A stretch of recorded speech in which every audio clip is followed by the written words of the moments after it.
On the day of the crash, Karen Hadfield's husband Paul had boarded the train at their hometown of Basingstoke. At Clapham, he became one of the disaster's 35 victims. Today, the High Court was told of the understandable distress suffered by Mrs. Hadfield in the 2 years since then, and the judge, Mr. Justice Popplewell, approved the award, saying she had shown very great courage. In court, Mr. Justice Popplewell was told that one of the most poignant aspects of this case was that Karen Hadfield was pregnant at the time of the disaster and that she now has a 17-month-old daughter, Simone. It was agreed that part of the settlement, £25,000, should be put into a trust fund.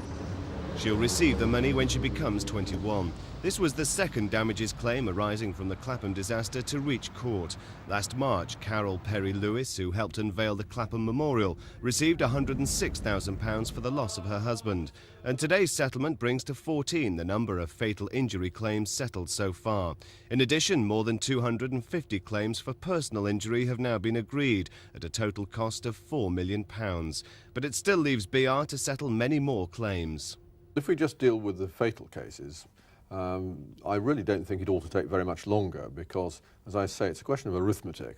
And although some of the information takes rather longer to gather together than you might expect, I would have thought that 2 years they ought to be getting a settlement now, provided, of course, they're being reasonable in their aspirations of what they're going to receive.